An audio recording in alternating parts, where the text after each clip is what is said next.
है तो माथा क्यों पीट रहे हैं लोग? माथा इसलिए पीट रहे हैं कि सरकार के अधिकारी लोग जो है स्टूडेंट्स को परेशान कर रहे हैं। STT 2023 जो आया है वो कुछ सब्जेक्ट के लिए खास के 8 विषय के लिए 2011 के बाद आया है, 12 साल के बाद। तो साइंस के लिए 2019 के बाद आया है।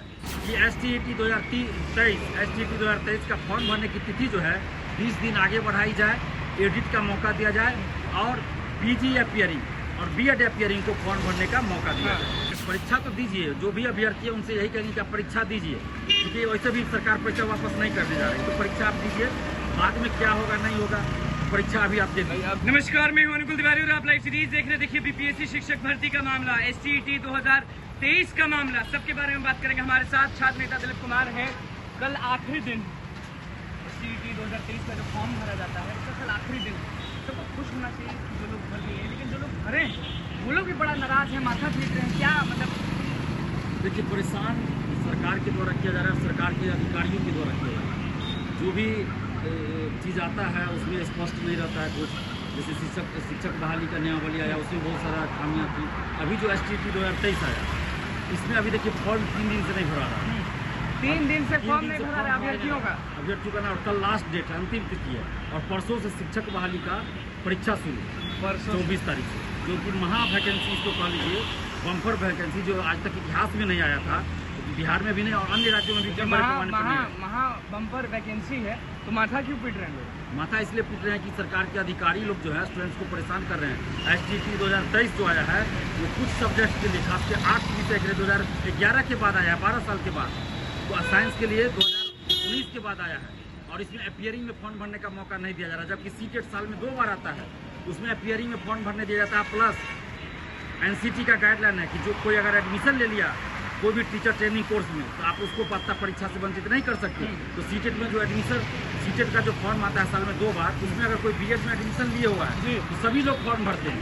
लेकिन यहाँ बिहार में STT जो 12 साल के बाद आया कुछ सब्जेक्ट के लिए, कुछ सब्जेक्ट के लिए 4 साल के बाद क्यों नहीं लिया जा रहा है उनको? आपके हिसाब से ऐसा क्यों हो रहा है कि CTET अपियरिंग वालों को दिया जा रहा है और STT 2023 वालों को दिया ही नहीं जा रहा है? ये सरकार के शिक्षा विभाग के जो अधिकारी हैं उनकी साजिश कह लीजिए, जानबूझकर ऐसा किया जा रहा है ताकि अभ्यर्थी जो है परेशान रहे और आगे जो वैकेंसी आएगी बिहार में शिक्षक वाली उसमें फिर अभ्यर्थी नहीं मिलेंगे, क्योंकि अभी आप STT में मौका ही नहीं दे रहे हैं अधिकतर स्टूडेंट्स को। तो फिर वहाँ जो शिक्षक बहाली आगे आएगी। आप कह रहे हैं कि कल आखिरी दिन है STT वाले को फॉर्म भरने का और 3 दिन से काम ही नहीं कर रहा? बिल्कुल काम नहीं कर रहा है। इसलिए हमारी मांग है सरकार से कि STT 2023 का फॉर्म भरने की तिथि जो है 20 दिन आगे बढ़ाई जाए, एडिट का मौका दिया जाए और PG अपियरिंग और BEd अपियरिंग को फॉर्म भरने का मौका दिया जाए। तो जब डेट इसका आगे बढ़ा दिया जाएगा तो BPSC शिक्षक भर्ती में क्या बैठेंगे नहीं?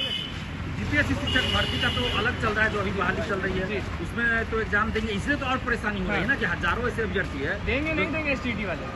STT वाले तो देंगे ही, जो पहले से पास है, जो फॉर्म भरे वो तो देंगे ही। और इसके अलावा जो इस बार निकला इसमें भी हजारों लोग भर रहे हैं। अपियरिंग वाले तो माथा पीट रहे हैं ना STT वाले? बिल्कुल, अपियरिंग वाले तो माथा पीट ही रहे हैं ना, क्योंकि उनके सामने भविष्य नजर नहीं आ रहा है। इसके बाद कब STT आएगा कोई नहीं जानता। इसलिए हम सरकार से ये मांग कर रहे हैं, बार बार मांग कर रहे हैं। अभी फिर हम मांग कर रहे हैं सरकार से, खासकर नीतीश कुमार जी से मांग कर रहे हैं कि आपके जो अधिकारी है शिक्षा विभाग के, मुझे तो यही लगता है कि आपकी छवि, आपके नाम को धूमिल कर रहे हैं। इसलिए आप ऐसे अधिकारियों पर भी कार्रवाई कीजिए और STT 2023 में अपियरिंग में फॉर्म भरने का मौका दीजिए, PG अपियरिंग, BEd अपियरिंग वाले को, और एडिट का मौका दीजिए। फॉर्म भरने की तिथि 20 दिन आगे बढ़ाइए। आखिर ये क्या तारीख हुआ? 9 तारीख को फॉर्म निकलता है, विज्ञापन आता है और शाम से 9 तारीख को फॉर्म भरना शुरू होता है।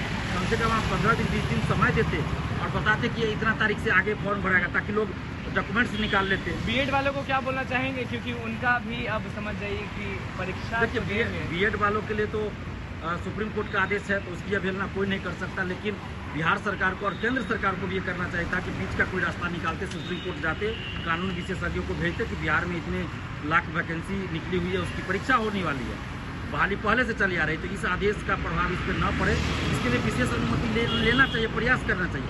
सुप्रीम कोर्ट क्या करते नहीं करता वो बात कि नहीं। छात्र नेता दिलीप क्या कहते हैं, मतलब कि ये लोग जो BEd वाले हैं वो परीक्षा देने जाए ना?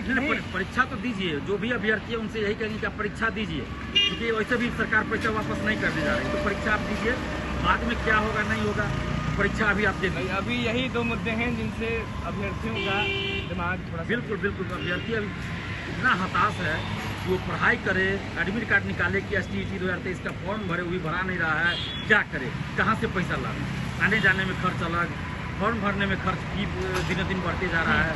तो अभ्यर्थी शारीरिक, आर्थिक, मानसिक हर तरह से बिल्कुल थक चुके हैं और आक्रोशित है अंदर से, उनके अंदर जो है बहुत आक्रोश है और इस आक्रोश को अभी भी सरकार नहीं समझ रही है, बिहार के नेता लोग नहीं समझ रहे हैं। चलिए देखिए, आक्रोश को अभी भी नेता लोग नहीं समझ रहे हैं, मंत्री लोग नहीं समझ रहे हैं, ऐसा छात्र नेता दिलीप कुमार का कहना है। STET के बारे में बोले हैं और BEd के बारे में बोले हैं, BPSC शिक्षक भर्ती के बारे में बोल रहे थे कि इस तरह से गुस्सा की बात है। तो बस नई सीरीज के साथ जुड़े में चाहते